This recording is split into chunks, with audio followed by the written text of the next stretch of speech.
Bonjour à toutes et à tous. Nous allons voir aujourd'hui une des parties de l'étude de marché la plus importante, l'analyse détaillée de vos clients. C'est la partie la plus importante de votre projet.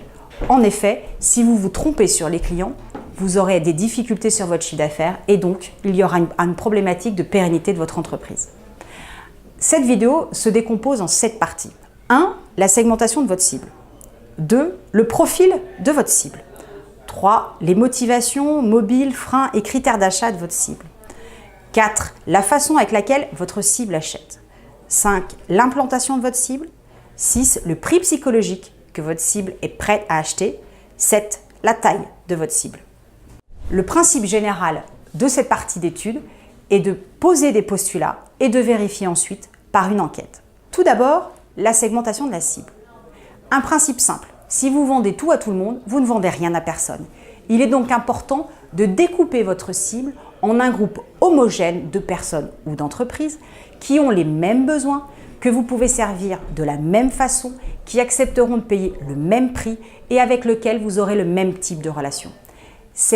La segmentation vous permet donc de créer ces groupes homogènes. Par exemple, si vous vous adressez aux entreprises, vous n'allez pas vous adresser aux entreprises. Vous allez vous adresser aux entreprises de 0 à 5 salariés, aux entreprises de tel secteur d'activité, aux entreprises situées sur tel territoire. Bref, vous allez découper la cible entreprise en plusieurs segments et vous allez vous adresser à un ou plusieurs de ces segments. Alors, comment segmenter ? Vous devez donc choisir les critères, les clés de segmentation les plus appropriées à votre produit ou à votre service.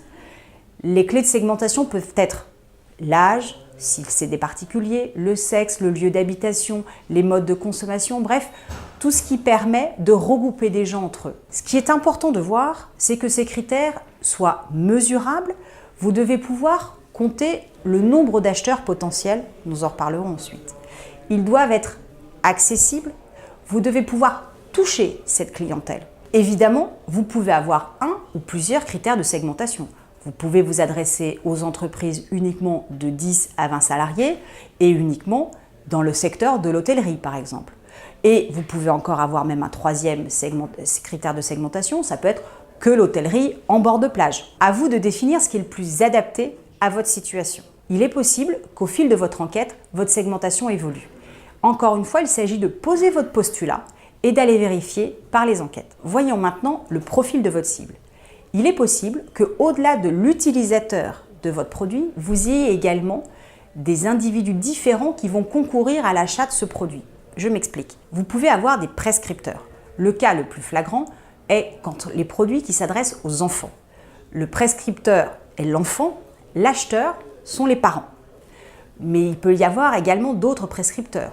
L'enfant peut vous parler d'un produit dont il a entendu parler dans la cour de récréation. Il y a donc 2 prescripteurs. Le prescripteur de votre enfant et, pour vous, votre enfant qui devient le prescripteur pour votre achat. Vous voyez bien qu'il y a donc l'utilisateur, le prescripteur, l'acheteur. Et que vous devrez connaître les 3 cibles, si vous en avez 3, ce n'est pas une obligation, pour pouvoir leur parler à chacun individuellement et les pousser vers l'acte d'achat. Voyons maintenant les motivations, les mobiles ou les freins à l'achat. Effectivement, les besoins sont fondamentaux, mais ils ne suffisent pas à enclencher l'acte d'achat. Voyons donc les motivations et les freins à l'achat. Elles se décomposent en 3. Les motivations ou les freins hédonistes. La motivation, c'est la recherche du plaisir par la consommation ou la possession. Le frein, c'est l'inverse, c'est l'impression désagréable de la consommation ou de la possession d'un produit. Il y a des gens qui n'aiment pas posséder des biens. Deuxièmement, les motivations ou les freins rationnels. Côté motivation, nous avons donc tout ce qui va inciter votre client ou votre prospect à acheter parce que le produit qu'il va acheter lui paraît utile et qu'il présente plus d'avantages que d'inconvénients. C'est utile, nous sommes dans une relation rationnelle. Le frein, à l'inverse, c'est que votre client peut percevoir un rapport avantage-inconvénient négatif. 3. Les motivations ou les freins éthiques. Côté motivation, nous avons le sentiment de devoir ou d'obligation morale qui motive l'achat ou la consommation. Par exemple, acheter des produits commerce équitable. Côté frein, nous avons le refus d'acheter un produit ou une marque par souci moral. Par exemple, les marques qui font travailler des enfants. Pour compléter ces motivations, il y a des mobiles d'achat. voyons les différentes catégories de mobiles d'achat. Ces différents mobiles sont la sécurité. Votre client a besoin d'être rassuré, soit par la marque, le vendeur, le produit, le SAV, la fiabilité, bref, il a besoin d'être rassuré. Deuxième mobile, l'orgueil. Être à la mode, faire preuve d'un certain standing. Attention, ce mobile est souvent non exprimé. Puis il y a la nouveauté, le besoin de changer, l'innovation proposée par votre produit. Il y a également le confort.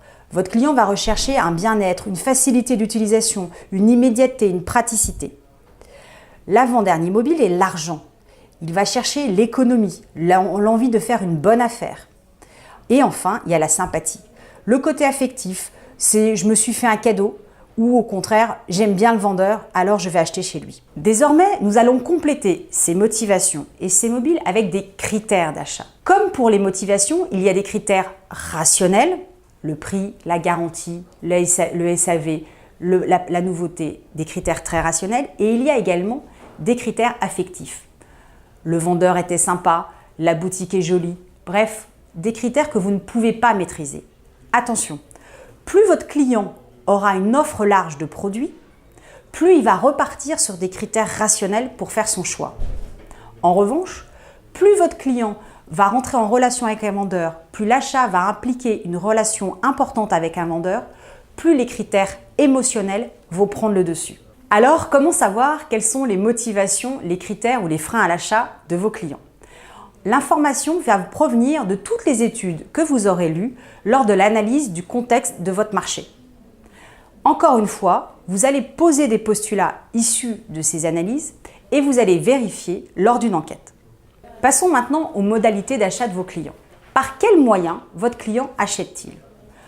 Est-ce que pour une entreprise, c'est de gré à gré, par appel d'offres, une fois par an, régulièrement, bref, quelle est la méthode, la modalité d'achat? Pour les particuliers, ça peut être plutôt par Internet, en magasin, ou plutôt de la location ou de l'achat, bref, comment votre client achète. Voyons maintenant le prix psychologique. Le prix psychologique, c'est le prix que vos clients vont accepter de payer.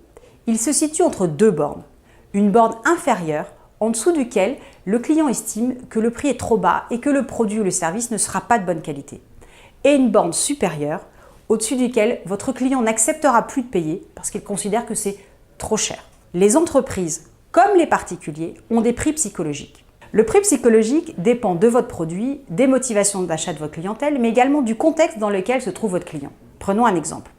C'est la pause déjeuner, vous êtes en train de faire les boutiques et vous avez soif. Vous êtes d'accord pour acheter une petite bouteille d'eau à 1,50 € par exemple.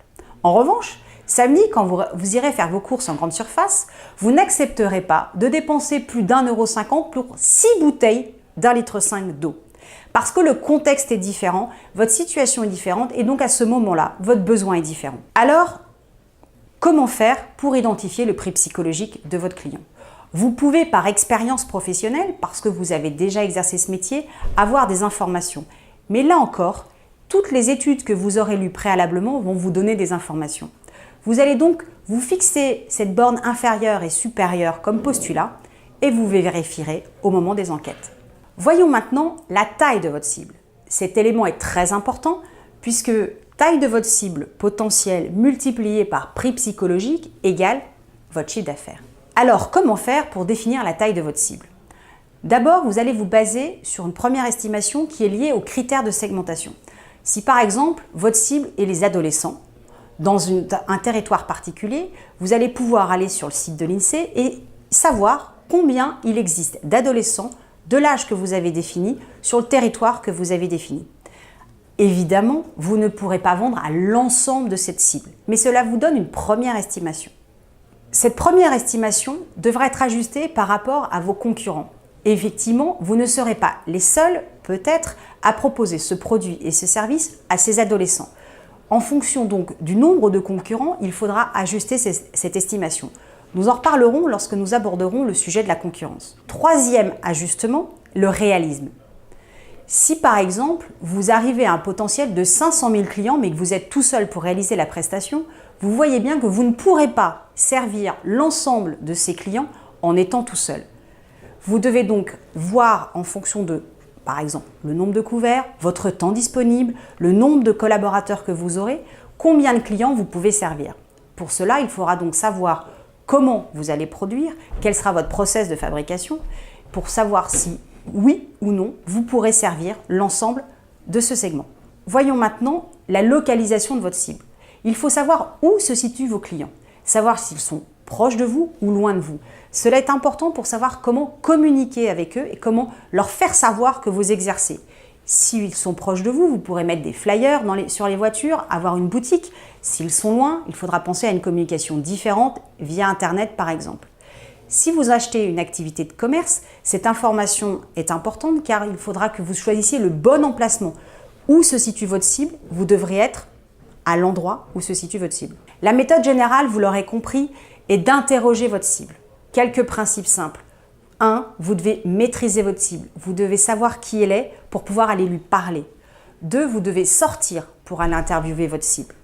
3. Vous devez l'interviewer avec un questionnaire adapté. Encore une fois, vos conseillers CCI sont à votre disposition et toutes les informations que nous avons vues de façon synthétique sont développées sur le site création.cci.fr. N'hésitez pas, c'est la meilleure façon de réussir votre projet de création d'entreprise.